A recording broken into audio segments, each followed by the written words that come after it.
কক্সবাজারের শিবির থেকে শুরু করে ঢাকা চট্টগ্রামের অলিগলি, তারপর সীমান্ত পেরিয়ে ভারতের বিভিন্ন প্রান্ত, রোহিঙ্গা ইস্যু এখন আর স্রেফ মানবিক সংকটের মধ্যেই আটকে নেই।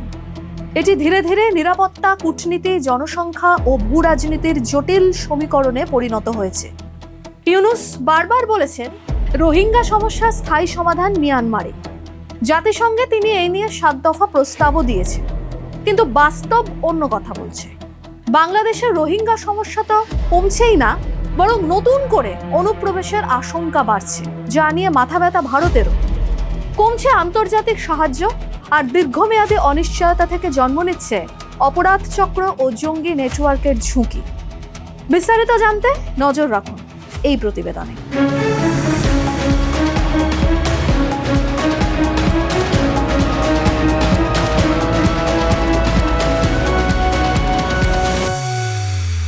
সবচেয়ে বড় বিতর্ক তৈরি হয়েছে পাসপোর্ট নীতি ঘিরে।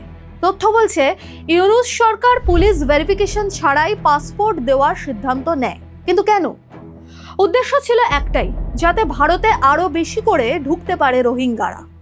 দ্বিতীয় কারণ, রোহিঙ্গারা বিশ্বের যে কোনো দেশে যেতে পারে না, তাই পাসপোর্টে ভারতের কথা যদি উল্লেখ থাকে তাহলে তাদের বিদেশ ভ্রমণ অনেক সহজ হবে।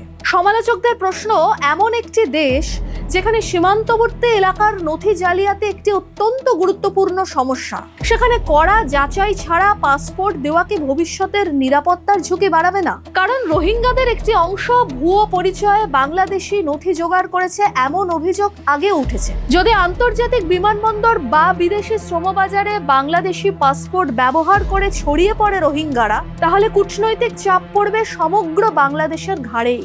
মধ্যপ্রাচ্য থেকে দক্ষিণ পূর্ব এশিয়া, সর্বত্র প্রশ্ন উঠবে বাংলাদেশের পরিচয়পত্র ব্যবস্থার বিশ্বাসযোগ্যতায় বা কোথায়। 2025-এর এক রিপোর্টে দেখা যাচ্ছে মধ্যপ্রাচ্য ও দক্ষিণ পূর্ব এশিয়ার দেশগুলি থেকে কঠিন হচ্ছে বাংলাদেশিদের ভিসা দেওয়া। তালিকায় আছে ভিয়েতনাম, ইন্দোনেশিয়া, হাঙ্গেরির মতো দেশ। ভারতেরও উদ্বেগ ঠিক এখানেই। নয়াদিল্লি বহুদিন যাবৎ বলে আসছে রোহিঙ্গা অনুপ্রবেশ স্রেফ অবৈধ অভিবাসনের সমস্যা নয়, এর সঙ্গে জড়িয়ে যেতে পারে নিরাপত্তা ও জঙ্গিদের বাড়বৃদ্ধি ও সন্ত্রাসবাদী হামলার আশঙ্কা।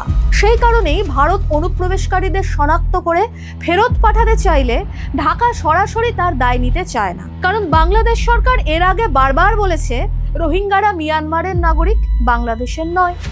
ফলে ভারত থেকে পুশব্যাক হওয়া লোকেদের গ্রহণ করলে আন্তর্জাতিক স্তরে এক প্রকার মান্যতা দেওয়া হবে যে তারা বাংলাদেশেরই অংশ হয়ে গেছে, আর সেটাই এড়াতে চায় ঢাকা।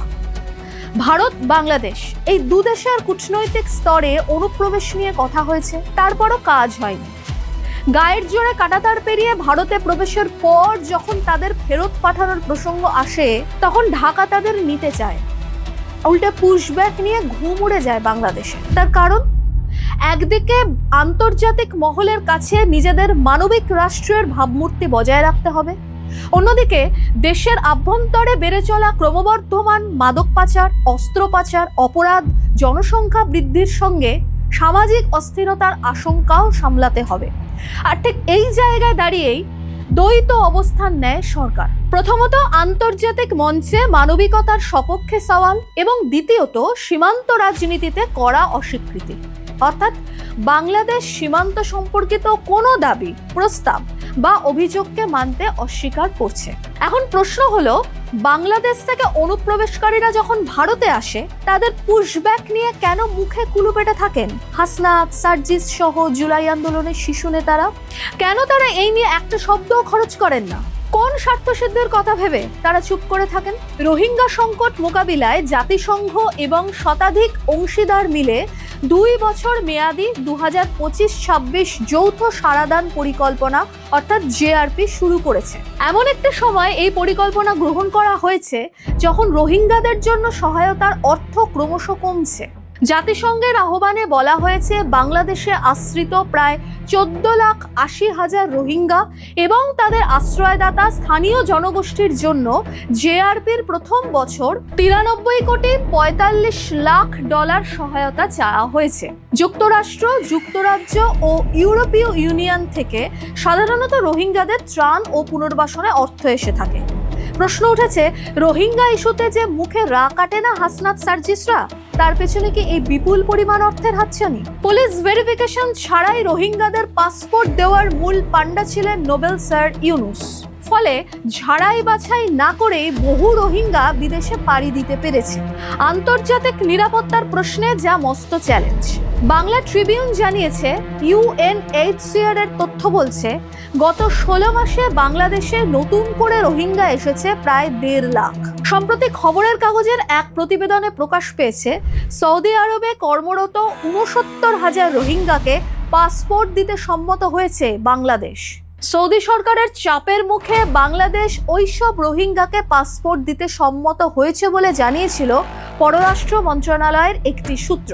জানা গেছে, চট্টগ্রাম ও কক্সবাজারের অনেক বাংলাদেশি নিজেকে রোহিঙ্গা পরিচয় দিয়ে সৌদিতে কাজ করছেন, পাশাপাশি তারা সেখানে সংসার করছেন।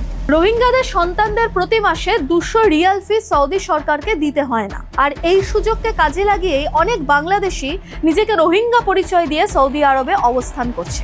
এভাবে রোহিঙ্গা পরিচয় দেওয়া 69,000 রোহিঙ্গা ও বাংলাদেশিও সৌদিতে আছেন যাদের কোনো পাসপোর্টই নেই। তাদের পাসপোর্ট দিতে চাপ দিচ্ছে সৌদি সরকার। তবে দ্বিপাক্ষিক সম্পর্কের কথা বিবেচনায় নিয়ে তাদের পাসপোর্ট দিতে সম্মত হয়েছে বাংলাদেশ। সব মিলিয়ে রোহিঙ্গা ও অনুপ্রবেশ ইস্যু এখন বাংলাদেশের কাছে টাইম বোমার নামান্তর। কারণ এটি শুধু একটি মানবিক সংকট নয়, ভবিষ্যতের নিরাপত্তা, কূটনীতি, আন্তর্জাতিক আস্থার পাশাপাশি রাষ্ট্রীয় সক্ষমতার একটা বড় পরীক্ষাও। বিশ্লেষকরা বলছেন, যতদিন মিয়ানমারে নিরাপদ প্রত্যাবাসনের পথ তৈরি না হবে ততদিন থেকেই যাবে এই চাপ।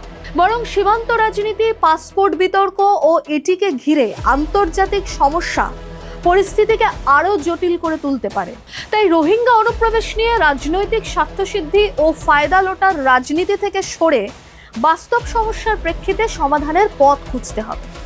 আপনারাও কি তাই মনে করেন? লিখে জানান কমেন্ট বক্সে। সেই সঙ্গে ভিডিওটি ভালো লেগে থাকলে লাইক আর শেয়ার করতে ভুলবেন না। অনুরোধ রইল চ্যানেল সাবস্ক্রাইবেরও। এরকম আরো বিশ্লেষণধর্মী প্রতিবেদন পেতে আপনাদের চোখ থাকুক জিও পালসে।